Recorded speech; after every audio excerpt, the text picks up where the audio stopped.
اللہ اکبر، اس کہانی کو کس نے نہیں سنا ہے کہ جب ایک شخص کا انتقال ہوا ہے، نماز جنازہ ادا کرنے کے لیے جب جنازہ کو رکھا گیا ہے، جیسے امام آگے بڑھا ہے کہ نماز جنازہ ادا کی جائے گی، ایک بندہ باہر نکل کے کہتا ہے حضرت جی ٹھہر جاؤ، ابھی کوئی نماز جنازہ نہیں ہوگی۔ کہو کیا بات ہے؟ تو کہا میرا قرض اس بندے پہ اتنا ہے، جب تک قرض نہیں ادا کیا جائے گا کوئی نماز جنازہ نہیں ہوگی۔ اللہ اکبر، جیسے اتنا کہا ہے بیٹے منہ چھپانے لگے تھے۔ اللہ اکبر، ہر کوئی کونا تلاش کرنے لگا تھا چھپنے کے لیے، خلبلی مچ گئی تھی۔ جب یہ بات پھیلتے پھیلتے میت کے دروازے پہ گئی ہے، گھر کے اندر بیٹی تھی رو رہی تھی۔ جب پتا چلا ہے کہ جنازہ گاہ میں کوئی ہے جس کا قرض میرے باپ پہ ہے، وہ نماز جنازہ ادا کرنے کے لیے نہیں دے رہا ہے۔ اللہ اکبر، جیسے بیٹی کو پتا چلا ہے، اس نے ایک ہاتھ میں اپنے اولاد کا ہاتھ پکڑی ہے اور ایک ہاتھ میں گھر کی چابی لی ہے اور آ گئی ہے جنازہ گاہ میں۔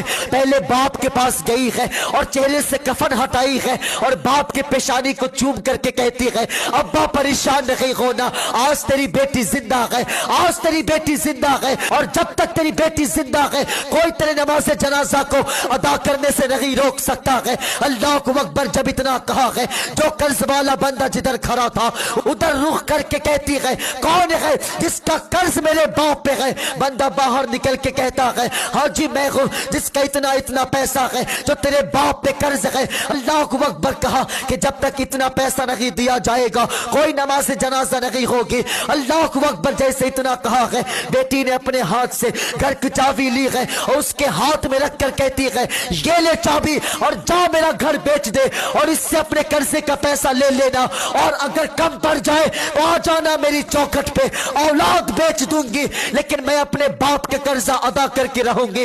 اللہ اکبر، جیسے اتنا سنا ہے بندے نے ہاتھ جوڑ دیا اور کہا بہن جی معاف کرنا، کوئی قرضہ میرا تیرے باپ پہ نہیں ہے بلکہ تیرے باپ کے 3 لاکھ روپیہ ہے جس کے میرے اوپر قرض تھے۔ جب تیرے باپ کی موت کی خبر میں نے سنا تھا تو میں پیسہ واپس کرنے آیا تھا، لیکن میں سوچ رہا تھا کہ اس کا اصل وارث کون ہے، اس لیے اتنا کرنا پڑا ہے۔ بہن معاف کرنا، یہ لے اپنے باپ کا پیسہ رکھ لو۔